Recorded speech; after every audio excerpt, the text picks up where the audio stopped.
While everyone else is wrapped up in the GOAT conversation, I've been focusing more on the LeBron versus LeBron question. The dude has had so many great seasons and versions of himself that it's hard to choose just one. So I looked at as many stats and as much film as I possibly could, and then I tried to make a decision. Check out what I found.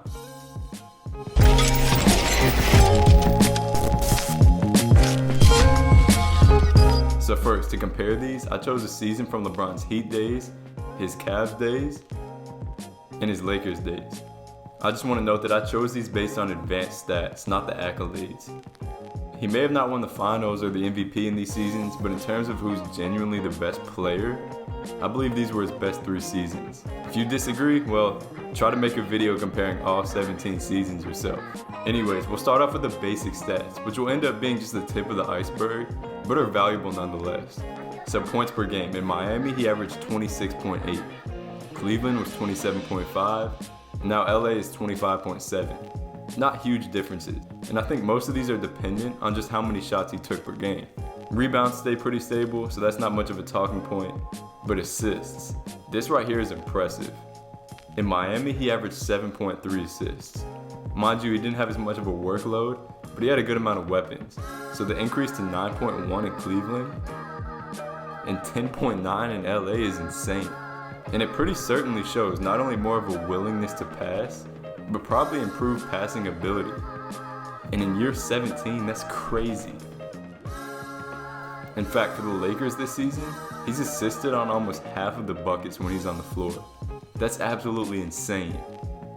After leaving the Heat, I think LeBron realized that he needed to be a higher volume scorer, but he couldn't go ISO every time. Guess what that means? More pick and roll. So Bron went from 16.4% to almost 21% of his possessions coming from the pick and roll action. And guess what? He actually turned it over less out of the pick and roll as he learned to use it more and more. Now in LA, he uses pick and rolls more than ISOs, posting up any other facet of his game. And he's turning it over less than ever out of the pick and roll.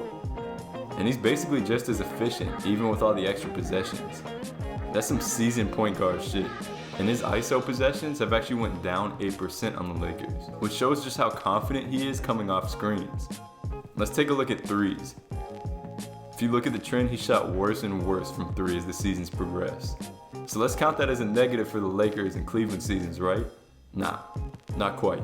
LeBron shot 3.3 threes a game in Miami. Then 5 threes a game in Cleveland. Then 6.4 in LA. Simple explanation to me, he's shooting tougher threes. Even if you look at the film, LeBron just seems to get more and more comfortable from behind the arc each season, which just shows that he's actually improving that ability. Imagine if right now, LeBron was much more selective with his threes like he was in Miami. My guess is that he'd shoot even better than he did then. Just my opinion though. But why is he shooting more tougher threes? It's simple to me, to preserve his energy. LeBron isn't the type to deny himself that he's getting older. He's the type to adapt. And this season, he's only traveling 2.32 miles per game, which honestly isn't that much compared to many point guards. And this is a direct byproduct of playing a more perimeter-based game. Plus, LeBron is actually perfectly following the trend of the game of basketball in general, taking less and less mid-range shots. Shot clock at 3. So he's realizing that if he's going to get 2 points, it might as well be from a sweet spot at the rim. And this is allowing him to do more with less energy, which is a skill in itself. He probably won't shoot these type of shots these days very often. Speaking of at the rim, the number of shots around the basket he takes has stayed pretty constant season to season.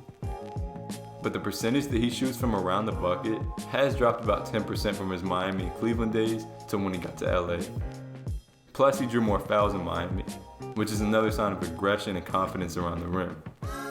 Maybe he's lost a little bit of an edge athletically, which is expected, but you never know. Either way, it is a little bit of a knock against his Lakers version. Also, I think it's important to consider his minutes. In Miami and Cleveland, he played about 37-38 minutes a game. But now with LA, he's playing less than 35. And he's still averaging almost 11 assists a game. That's insane to me. It is important to note that the Lakers are playing a faster style, so he gets about the same amount of possessions in those minutes. But this takes being in shape, and the fact that LeBron is playing faster than ever so late in his career is once again crazy. And looking at his transition game, this is interesting. In Miami, LeBron was the ball handler just 41% of the time in transition. So we got a ton of easy buckets like these. You see, we run with D Wade as the ball handler. But in Cleveland and LA, he's almost always the ball handler as he runs in transition, which means more attention on him, more contact, and tougher finishes. Plus in Miami, even as he handled it in transition, he had D Wade running with him, Ray Allen to his side, and much more, which explains why he shot 6% better in transition in Miami. Not to mention, Miami was one of the best defensive teams in recent memory, allowing him to leak out more. Missed the shot, Cole with the rebound. Up court, left to LeBron. Hit ahead for LeBron. So last consideration before I try to make a decision. In Miami, LeBron had more help. Simple as that. The defense couldn't help as much, he couldn't be double teamed as much, and he had some more weapons. He could make it. James on a drive. So when he left for Cleveland, he got more attention.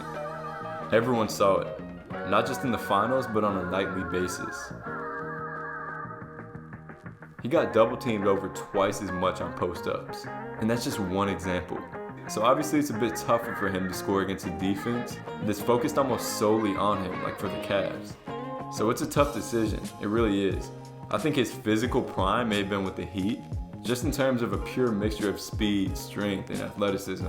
But overall, watching LeBron run in transition or accelerate to high speeds and elevate out of it, or raise up for a jumper, it honestly doesn't look like he's lost much, which is unbelievable to me in year 17.